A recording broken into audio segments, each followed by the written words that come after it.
In the secret, shadowed world of World War II weapons development, the United States pursued two paths to a firestorm. One was born from the mind of a dentist watching bats emerge from a cave, a plan so bizarre it was almost medieval. The other was born from the most brilliant physicists on Earth, unlocking the fundamental power of the universe. One was Project X-ray, the bat bomb. The other was the Manhattan Project, the atomic bomb. One was a clever, distributed trick of nature. The other was a centralized, sun-like blast of pure physics. They represent the absolute extremes of American ingenuity in the war. The low-tech, bio-inspired hack and the high-tech, universe-altering miracle. To compare them is to compare a scalpel and a sledgehammer, and to understand why one changed the world forever, while the other became a bizarre footnote. The bat bomb was a masterpiece of asymmetric thinking. Its technology was not about raw power, but about precision and distribution. It relied on the immutable instincts of the Mexican free-tailed bat, a living, breathing guidance system that could find its way into the most vulnerable hidden parts of a city. The bomb itself was a feat of miniaturization, a tiny napalm incendiary with a chemical timer. The innovation was in its delivery system, which was nature itself. It was a weapon of chaos, designed to start thousands of small, unstoppable fires simultaneously. The atomic bomb, codenamed Gadget for its first test, was the antithesis of this. It was the culmination of centralized big science. Its technology was not based on biology, but on the most abstract theoretical physics of the day: nuclear fission. It required overcoming staggering engineering challenges, enriching uranium, producing plutonium in massive reactors, and designing a mechanism to trigger a chain reaction in a millionth of a second. It wasn't a weapon of distributed chaos. It was a weapon of instantaneous, total concentration of energy. The bat bomb used a swarm. The atomic bomb created a new sun. In terms of immediate influence, there is no comparison. The bat bomb, while tested successfully, was canceled in mid-1945. Its influence on the war was zero. It was a solution in search of a problem that was about to be rendered obsolete. It was a tactical weapon designed to burn down specific cities, and it was complex, relying on the capture and maintenance of millions of living creatures. The atomic bomb, however, ended the war. Its influence was immediate, total, and world-altering. The bombings of Hiroshima and Nagasaki forced Japan's surrender, avoiding a costly invasion that could have claimed millions of lives. But its influence went far beyond a single conflict. It ushered in the atomic age, rewriting global politics, warfare, and human existence itself. It created a 50-year Cold War, a perpetual balance of terror, and a philosophical Rubicon that humanity can never uncross. The bat bomb was a potentially effective incendiary raid. The atomic bomb was an epic-making event. The legacy of the bat bomb is one of curiosity and what if. It is a story of American eccentricity and desperate ingenuity, a testament to the sheer breadth of ideas explored during the war. It is a war relic in the purest sense, a fascinating dead-end technology that highlights a path not taken. Its principles of distributed, bio-inspired attack are studied more for their cleverness than their practical application. The legacy of the atomic bomb is the world we live in today. It is the definitive relic of the 20th century and beyond. It is the ultimate deterrent and the ultimate threat. Its shadow falls on every international dispute. Its technology drives both energy hopes and proliferation fears. The Manhattan Project didn't just build a bomb, it opened Pandora's box, giving humanity the power to destroy itself. The Bat Bomb is a story we tell. The atomic bomb is a reality we manage every single day. In the end, the Bat Bomb was a clever attempt to win a battle. The atomic bomb was a terrifying invention that changed the concept of war itself. One was a sharp, innovative tool left in the toolbox. The other became the sword of Damocles, hanging over the entire world. The architects of these two apocalyptic visions could not have been more different. On one side was the Manhattan Project, a constellation of the world's most brilliant scientific minds, marshaled under the stern military leadership of General Leslie Groves. Their hero was not a single man, but a collective brain trust. Nobel laureates like Enrico Fermi, the visionary J. Robert Oppenheimer, and a legion of physicists who spoke the language of the cosmos. They were the establishment, operating with an almost unlimited budget and the full weight of the U.S. government behind them. Their war was fought in sterile laboratories and secret cities carved from the desert, a crusade of equations and uranium isotopes. Their crazy idea was to break the very building blocks of reality.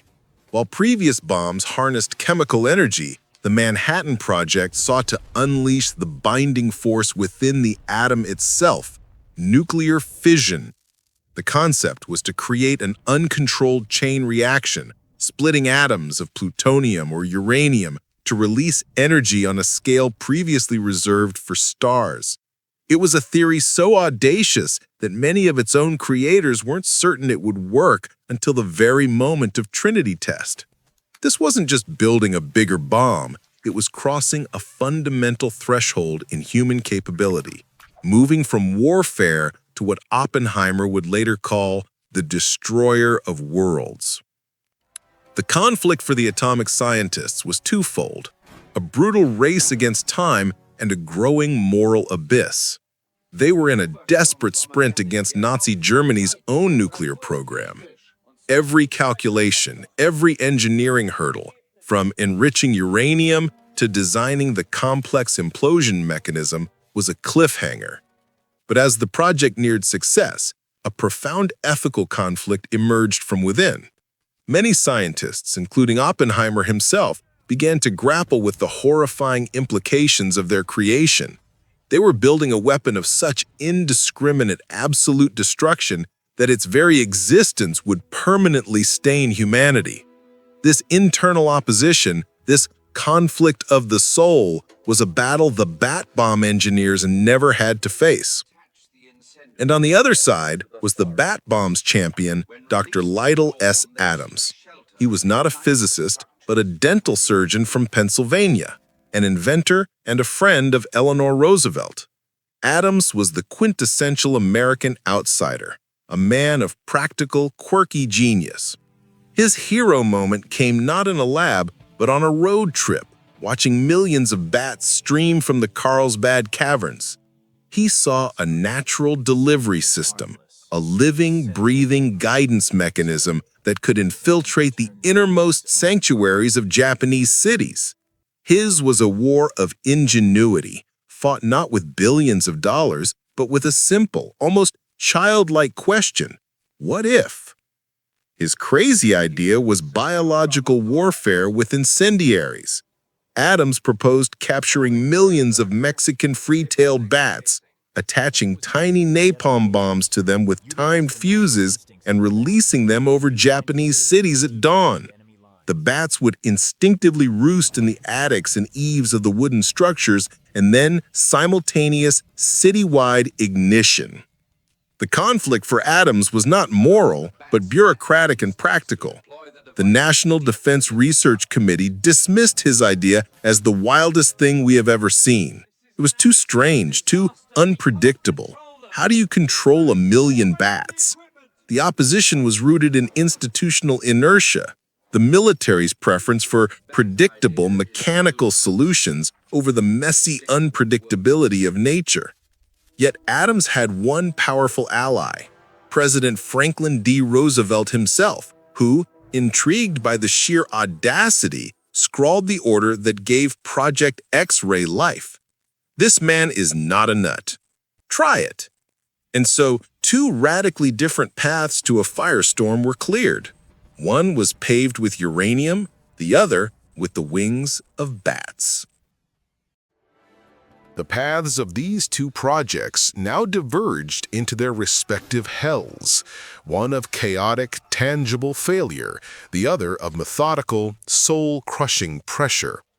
For the Bat Bomb team, their defiance was against the laws of physics and the stubborn instincts of nature itself. They set up a clandestine laboratory at an airfield in Carlsbad, New Mexico, where the shrieks of bats replaced the hum of machinery. Their war was messy, fueled by the smell of guano and curing rubber.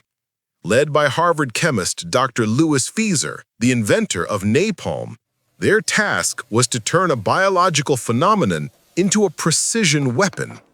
They were the ultimate tinkerers, fighting a war of glue and gears. This is where we get into the nerd stuff of Project X-ray.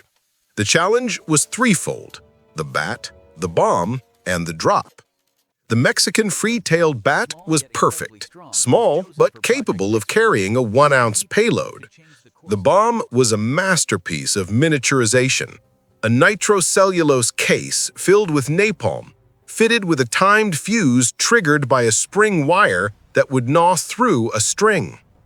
The delivery system was a bomb-shaped cage dropped from a bomber, which would deploy a parachute and open at 1,000 feet, releasing the hibernating bats to flutter down and seek shelter.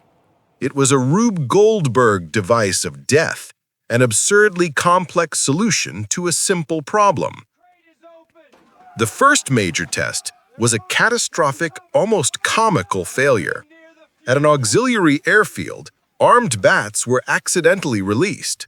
The dormant bats, awakening in the warmth, immediately sought shelter in the nearest available structures: the control tower, under fuel tanks, inside the wings of parked aircraft, and then the timers started to click down. The base was suddenly engulfed in a series of unpredictable napalm fires. A hangar burned to the ground. A general's car was incinerated. The project designed to burn down Japan had instead nearly incinerated its own base. It was a fiasco that confirmed every skeptic's doubt.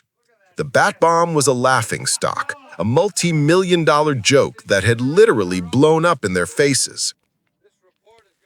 Meanwhile, in the deserts of Los Alamos, the Manhattan Project faced a different kind of trial. Their defiance was against the limits of human knowledge itself.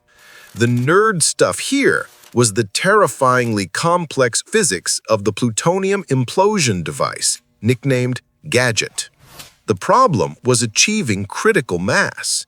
They couldn't just slam two pieces of plutonium together. It had to be compressed perfectly symmetrically and instantaneously by a surrounding sphere of conventional explosives, known as lenses. The slightest imperfection, a lens firing a millionth of a second out of sync, and the device would fizzle, a multi-billion-dollar dud. Their first failure was theoretical, and it was devastating. The initial design for the plutonium bomb, using a simple gun-type method, was found to be unworkable due to plutonium's propensity to pre-detonate. This discovery in 1944 meant years of work were thrown out. They had to pivot entirely to the radically complex and unproven implosion method. The pressure was immense. The entire premise of the project hung in the balance. While the Bat Bomb team was fighting literal fires, the atomic scientists were fighting a fire of doubt, racing against an invisible clock to solve a puzzle that had never been solved before. One project was failing in a spectacle of flame and chaos. The other was teetering on the brink of a silent, intellectual abyss. The aha moment for the Bat Bomb team came from humiliation. Analyzing the Carlsbad disaster, they realized their fatal flaw: deployment. Releasing bats at ground level was suicide. The breakthrough was a new drop profile. Release the hibernating bats from high altitude in specialized canisters that would open during a slow, parachute-assisted descent. This gave the bats time to awaken, orient themselves, and fly toward the city below rather than the nearest military base.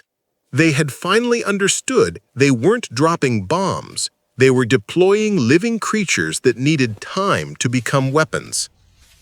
The real test came in the summer of 1943 at Utah's Dugway Proving Ground, where engineers had built a full-scale simulated Japanese village using authentic wood and paper materials. The Bat bombers flew over the test range and released their unique payload. Thousands of bats descended upon the model village, vanishing into eaves and attics exactly as predicted. Then the timers clicked to 0. The payoff was breathtaking.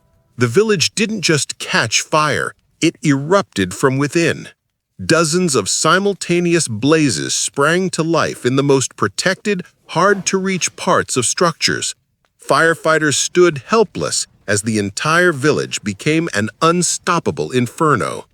One official report would later conclude the Bat bombs demonstrated effectiveness 12 times greater than conventional incendiaries.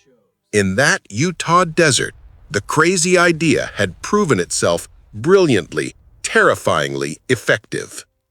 Meanwhile, at the Trinity Test site in New Mexico, the Manhattan Project approached its own moment of truth. The aha moment had been the successful solving of the implosion problem, those perfectly shaped explosive lenses that would compress the plutonium core with symmetrical perfection. On July 16, 1945, the Gadget was hoisted atop a 100-foot tower in the desert darkness. The real test for humanity began at 5:29 a.m. The fireball, brighter than 1,000 suns, erupted over the New Mexico desert, melting the sand into green glass and shaking the earth with unimaginable force. The payoff was both magnificent and horrifying. As the mushroom cloud climbed into the stratosphere, Oppenheimer uttered his famous line from Hindu scripture, "Now I am become death, the destroyer of worlds." They had proven the atomic bomb worked beyond their wildest calculations. The Bat bomb had created a controllable firestorm on a test range. The atomic bomb had created a new force of nature. The ultimate impact of these two projects could not have been more different. The Bat bomb, despite its stunning success at Dugway Proving Ground, was abruptly canceled in mid-1945. The reason? The Manhattan Project had succeeded. Why deploy 1,000,000 bats when a single B-29 could now achieve far greater destruction? Project X-ray was relegated to a bizarre footnote, a technological dead end that cost $2 million and proved brilliant, but ultimately irrelevant. Meanwhile, the atomic bomb's impact was immediate and world-altering. The bombings of Hiroshima and Nagasaki in August 1945 forced Japan's surrender, potentially saving hundreds of thousands of Allied lives that would have been lost in an invasion. But its true impact was far more profound. It instantly ended World War II and catapulted humanity into a new, terrifying age, the atomic age. It redefined global politics, created a permanent balance of terror during the Cold War, and gave mankind the power to destroy itself. The statistics tell the stark story of their influence. The bat bomb's legacy is measured in a single successful test and a handful of burned-down mock buildings. The atomic bomb's legacy is measured in the 120,000-plus lives lost in Hiroshima and Nagasaki. The $2 billion invested, over 1,000 times the cost of the bat bomb. And the 12,700 nuclear warheads that still exist today, holding the world in a precarious balance. The legacy of the bat bomb is one of quirky what-ifs, a testament to the sheer breadth of American ingenuity and a precursor to modern bio-inspired engineering. It was a clever, distributed solution that arrived at the wrong moment in history. The legacy of the atomic bomb is the world we live in. It is the ultimate gadget, the destroyer and the deterrent, the single invention that most defines the modern era. One idea became a curious relic of a path not taken. The other became the sword of Damocles hanging over all humanity, the most consequential war relic in history. What other secret projects, lost to time, could have changed everything? Share your thoughts in the comments and subscribe to the War Relic for more stories of the inventions that shaped our world, both seen and unseen.